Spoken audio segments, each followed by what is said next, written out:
Oi gente, tudo bem? Mais uma vez bem-vindos ao meu canal e o tema de hoje é: você é um religioso? Você é um religioso, né?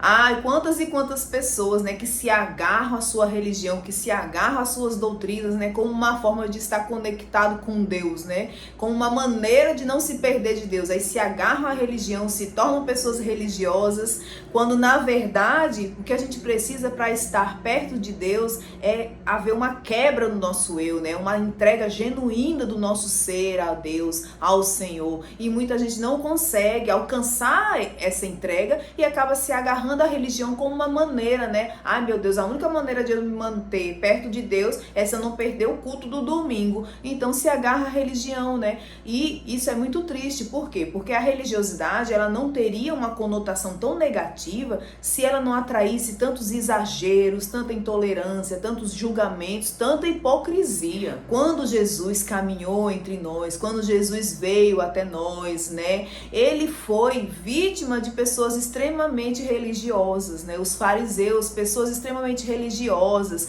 que não entendiam, que não conseguiam enxergar que aquele era o Messias que eles, no caso, né? Que eles tanto almejavam, que eles tanto esperavam. Por quê? Porque eles estavam cegos por causa dos excessos que eles cometiam, né? Em cima da lei, por causa dos seus exageros, pessoas extremamente religiosas, e não conseguiram ver que aquele homem que realizava milagres, sinais de prodígio, que aquele homem que caminhava entre eles era o Messias tão esperado. Então a religião é o excesso de religiosidade, né? Ela faz isso com a gente, ela acaba nos cegando, nos bloqueando para que a gente veja, né, a glória, a luz do Senhor sobre nós. E hoje é diferente, Alana? Não. Hoje muitos homens e muitas mulheres, eles andam cegos por causa dos seus excessos de religiosidade, dos seus excessos de doutrinas, e não conseguem enxergar a grandeza do Senhor, não conseguem, né, quebrar paradigmas e usufruir realmente da glória de Deus.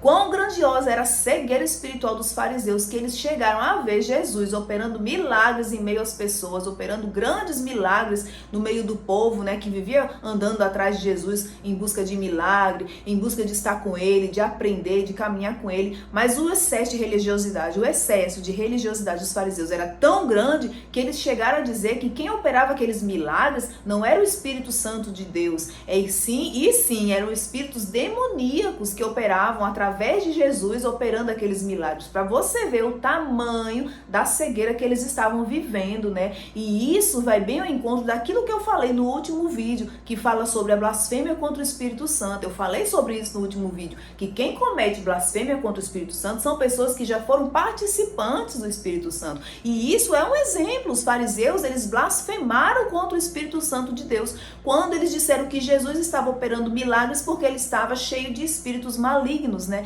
Que eram os espíritos malignos que estavam habitando em Jesus, que estavam operando aqueles milagres. Olha o tamanho dessa blasfêmia. Por isso a blasfêmia contra o Espírito Santo é um pecado imperdoável.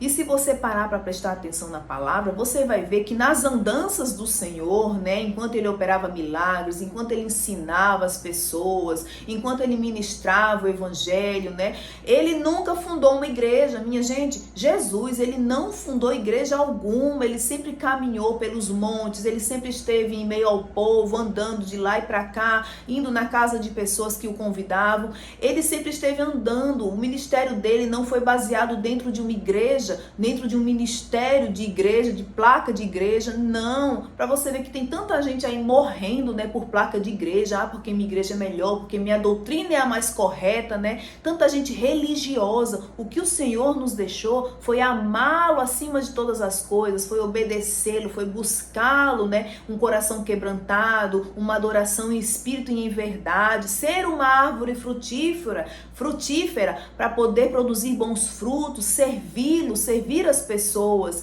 E isso não necessariamente dentro de uma igreja, mas por onde quer que você vá, porque a gente não é só evangélico, a gente não é só crente em Jesus dentro de igreja, é em todo tempo e em qualquer lugar. Então tanta gente aí desperdiçando o seu tempo, discutindo sobre qual igreja que é melhor, qual igreja que é mais correta, qual igreja isso, qual igreja aquilo, quando não é isso que o Senhor espera da gente. Nós seguimos consciente de quem somos e que temos que refletir a glória de Deus em todo tempo, né?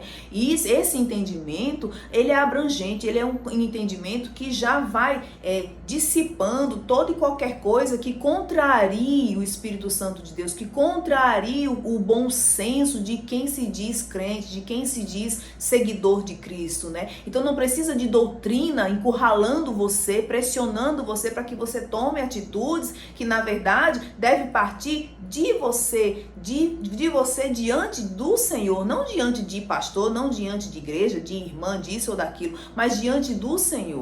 Porque se você mudar, porque pastor quer que você mude, logo você vai estar fazendo tudo errado de novo, porque essa pseudo mudança ela não vai resistir ao tempo, e essa carapuça religiosa vai servir apenas para a tua vergonha. Então não adianta querer mudar porque pastor quer que você mude, porque a irmã quer que você mude, porque a igreja espera que você mude. A sua mudança tem que ser genuína, tem que ser uma mudança pautada na vontade de conhecer e estar com Deus. Mas vamos lá, como é que a gente reconhece uma pessoa extremamente religiosa? Existem duas situações, duas condições que revelam que a pessoa é apenas mais um religioso na fila do pão. É mais um que acha que é melhor do que os outros por causa de coisas que só ela acredita que é verdade. A primeira é a ignorância. Minha gente, a ignorância, ela é algo realmente que revela quando alguém é religioso. Por quê? Porque a ignorância, ela é a ausência de conhecimento, ela é a ausência de instrução, né? E é muito triste quando a gente se depara com alguém ignorante que vem tentar te dizer que o que você faz está certo ou errado, né? Quando ela fala, até o modo de escrever, até o modo de se expressar, revela que ela é só uma pessoa ignorante, né?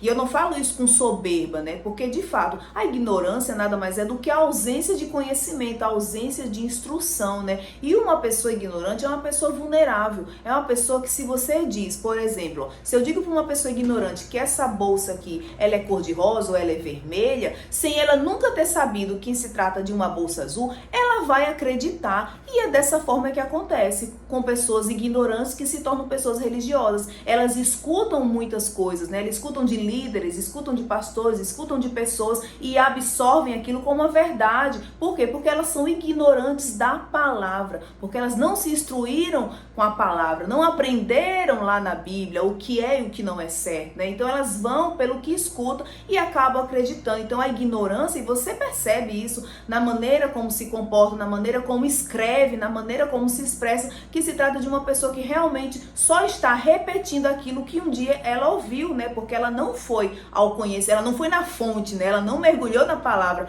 para se tornar conhecedora, né, da verdade. Então a ignorância, sim, ela é uma das condições que torna uma pessoa religiosa.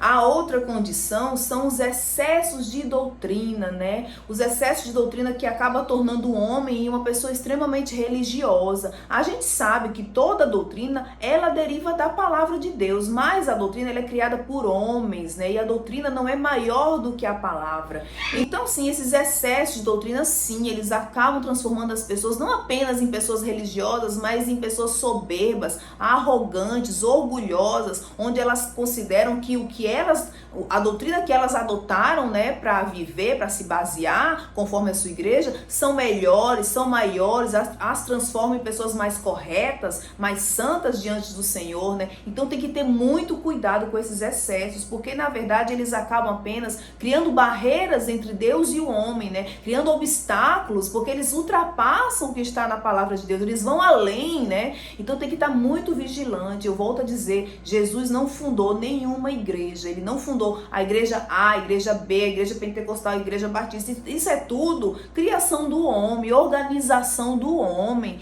Então temos que estar muito atento, porque se você acredita que a sua doutrina é melhor, você acaba se tornando uma pessoa soberba, uma pessoa arrogante.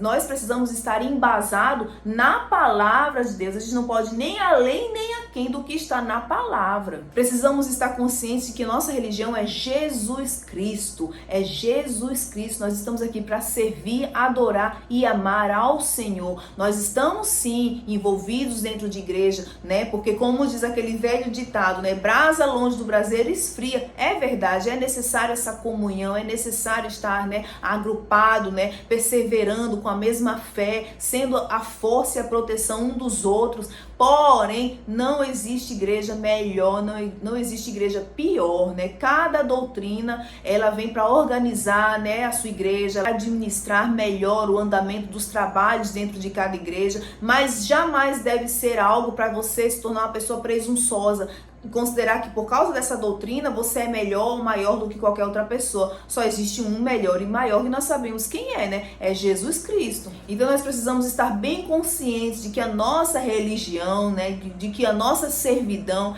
é para com o Senhor, né? Nossa religião se chama Jesus Cristo. Nós estamos aqui para adorá-lo, para servi-lo, para obedecê-lo. Sim, a religião é necessária, a organização, a administração dentro dos templos é necessária. A religião faz isso, né? Cada um com a sua doutrina. Na verdade, a doutrina é isso. A doutrina é uma forma de você organizar e administrar os trabalhos dentro da sua igreja.